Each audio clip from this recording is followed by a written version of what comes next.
আজকে বানিয়ে দেখাবো ডিম দিয়ে সয়াবিনের দুর্দান্ত একটি রেসিপি। বন্ধুরা, সয়াবিনের তো অনেক রকমই রেসিপি আমরা নিরামিষ বা আমিষভাবে বানিয়ে থাকি, কিন্তু ডিম দিয়ে সয়াবিনের এই রেসিপিটা খেতে এতটাই মজাদার হয় এবং এতটাই সুস্বাদু হয় যে যে কোনো দিন কিন্তু আপনারা এই রেসিপিটা বানিয়ে খেতে ইচ্ছা করবে। মাছ মাংস ফেলে কিন্তু আপনারা এই রেসিপিটা খেতে চাইবেন, এতটাই সুন্দর এবং এতটাই টেস্টি খেতে হয়।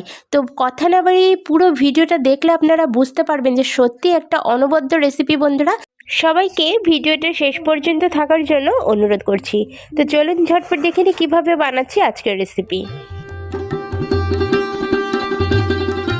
রেসিপিটা বানানোর জন্য প্রয়োজন মতো জলের মধ্যে আমি সয়াবিনটাকে দিয়ে দিচ্ছি, আর দিয়ে দেওয়ার পরে খুব ভালোভাবে 3 থেকে 4 মিনিট ভাপিয়ে নিয়ে সয়াবিনটাকে সেদ্ধ করে নিয়েছি। সেদ্ধ হয়ে গেলে আমি একটা আলাদা পাত্রে নামিয়ে নিচ্ছি ঠান্ডা করার জন্য। সেদ্ধ সয়াবিনটাকে আমি একটা পাত্রে নামিয়ে নিয়েছি, আর নামিয়ে নেওয়ার পরে ঠান্ডা জল দিয়ে একটু ঠান্ডা করে নেব এবং হাত দিয়ে সয়াবিনটাকে খুব ভালোভাবে আমি ধুয়ে নিচ্ছি। সাথে সাথে চেপে চেপে সয়াবিনটাকে যে জলটা থাকে সেটা বের করে নিয়ে একটা আলাদা পাত্রে সংগ্রহ করছি।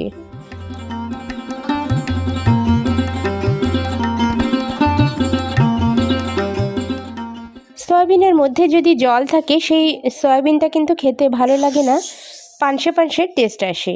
তো সেই কারণে সয়াবিনের জলটা অবশ্যই বের করে দিতে হবে।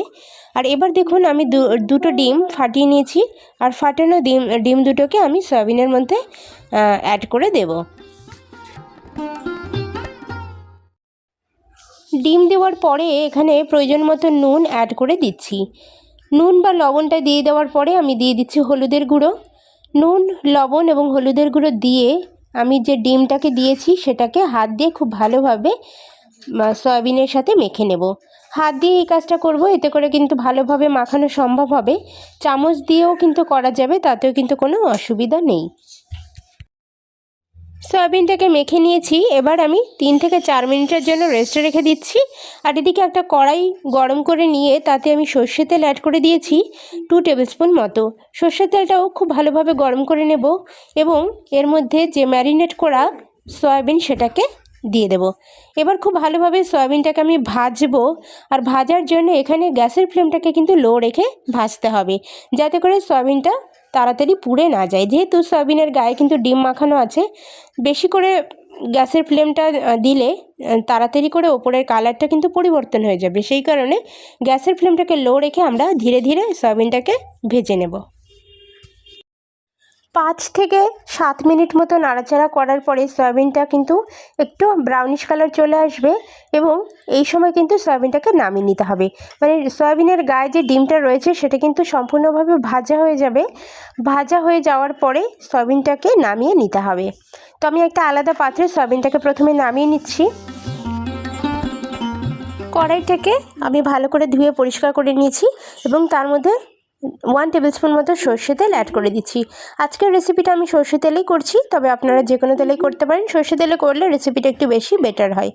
তো সর্ষে তেলটা দেওয়ার পরে এখানে আমি কেটে রাখা আলু অ্যাড করে দিচ্ছি। সয়াবিনের সাথে আমি আলুর ব্যবহার করছি, তবে আলু ছাড়াও কিন্তু আজকের রেসিপিটা বানিয়ে নেওয়া যায়। যারা আলু খাবেন না তারা কিন্তু আলু দেবেন না। তো এখানে আমি আলুটাকে ভেজে নেব, আর তার জন্য সামান্য একটু নুন অ্যাড করে দিয়েছি। আলুটাকে এরকমভাবে লাল লাল করে ভেজে নিয়েছি এবং ভাজা হয়ে গেলে আমি সয়াবিনের বাটির মধ্যে কিন্তু নামিয়ে নিচ্ছি। যে পাত্রে আমি সয়াবিনটা রেখেছি সেই পাত্রেই আলুটাকেও রেখে দিচ্ছি।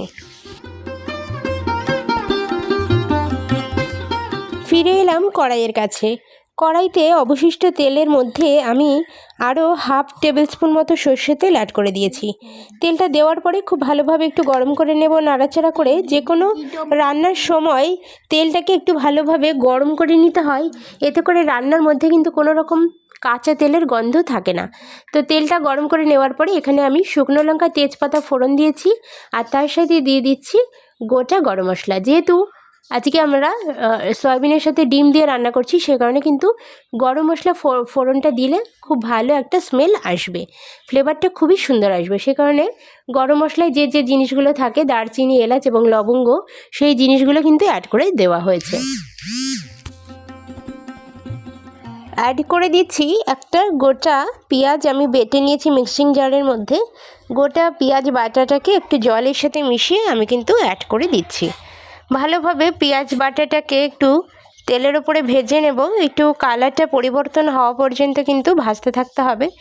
তো জলটা শুকিয়ে যাওয়ার পরে ঠিক এরকম একটা যখন কালার পরিবর্তন হয়ে যাবে পেঁয়াজটার, তখন এখানে আমি টমেটো বাটা ঠিক একই রকমভাবে মিক্সিং জারে আমি একটা টমেটো বেটে নিয়েছি, সেই টমেটো বাটাটাকেও অ্যাড করে দিচ্ছি।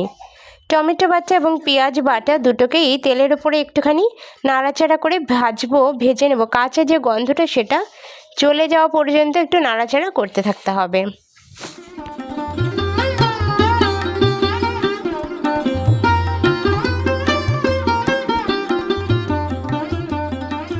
টমেটো এবং পেঁয়াজটা যখন বেশ একটুখানি ভাজা ভাজা হয়ে গিয়েছে, তখন এখানে আমি আদা এবং রসুন বাটা অ্যাড করে দিচ্ছি। আদা, রসুন এবং কাঁচা লঙ্কা তিনটে একসাথে আমি বেটে নিয়েছি মিক্সিং জারের মধ্যে। সেই তিনটে জিনিসকে বাটা আমি একসাথে দিয়ে দিচ্ছি। তবে আপনারা আলাদাভাবে আদা বাটা, রসুন বাটা এবং কাঁচা লঙ্কা বাটা প্রত্যেকটা হাফ টেবিল স্পুন করে দিতে পারেন।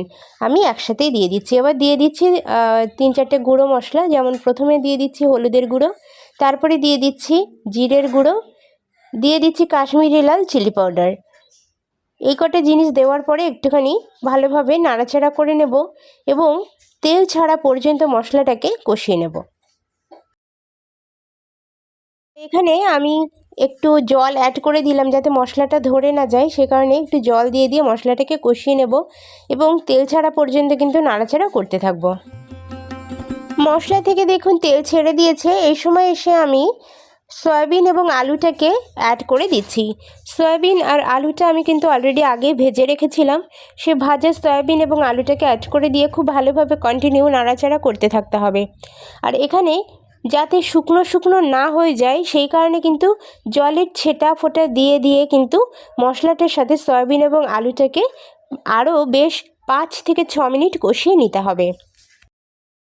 হালকা একটু জলের ছেটা দিয়ে আমরা সয়াবিনটাকে কষিয়ে নেব। এতে করে সয়াবিনটা খুব জুসি হবে, ড্রাই ভাবটা কিন্তু সয়াবিনের মধ্যে থাকবে না। তো কষানোর সময় একটু চাপা দিয়ে রেখে দিচ্ছি, এতে করে মশলাগুলো খুব ভালোভাবে সয়াবিনের মধ্যে প্রবেশ করবে। তো 5 মিনিট পরে ঢাকনা খুলে দেখাচ্ছি বন্ধুরা, দেখুন সয়াবিন কিন্তু খুব সুন্দরভাবে কষানো হয়ে গিয়েছে, দুর্দান্ত একটা ফ্লেভার ছাড়ছে। তো এই সময় এখানে আমি জল অ্যাড করব, একটু নাড়াচাড়া করে নেওয়ার পরে এখানে আমি জল অ্যাড করে দিয়েছি। তো জলটা এখানে পরিমাণ মতো দিয়ে দিতে হবে, যে যেমনভাবে রাখতে চান যতটা পরিমাণ জল। আমি এখানে 1.5 গ্লাস মতো জল অ্যাড করে দিয়েছি। জলটা দেওয়ার পরে সামান্য একটু ফুটে ওঠার পরে আমি ঢাকনা চাপা দিয়ে কুক করে নেব 5 থেকে 10 মিনিটের জন্য। প্রায় 7-8 মিনিট পরে ঢাকনা খুলে দেখাচ্ছি বন্ধুরা, দেখুন রেসিপিটা কত সুন্দরভাবে কালার ধরে নিয়েছে আর রান্নাটা কিন্তু অলমোস্ট রেডি হয়ে গিয়েছে। ঝোলটা কিন্তু একদম পারফেক্ট চলে এসেছে। গ্রেভিটা একদম আমি কিন্তু টান করব না, একটু ঝোল রাখবো যেহেতু ভাতের সাথে খাওয়া হবে। তো এই সময় এসে আমি এখানে গরম মশলা অ্যাড করে দিচ্ছি। হাফ টেবিল স্পুন মতো আমি এখানে গুঁড়ো গরম মশলা দিয়ে দিলাম। তো গরম মশলাটা দেওয়ার পরে ভালোভাবে একটু মিশিয়ে নিতে হবে। মিশিয়ে নিয়ে গ্যাসের ফ্লেমটাকে বন্ধ করে দিতে হবে। আর এখানে কিন্তু কোনো রকমের ঘি আমরা ব্যবহার করব না, যেহেতু ডিমের এই রেসিপিটার মধ্যে ঘিটা না দেওয়াই বেটার। তো বন্ধুরা, আজকের রেসিপিটা এ পর্যন্তই। ভালো লাগলে একটা লাইক করার অনুরোধ রইল। আর দেখা হচ্ছে নতুন ভিডিওর সাথে। ততক্ষণের জন্য সকলে খুব ভালো থাকুন, সুস্থ থাকুন। ধন্যবাদ।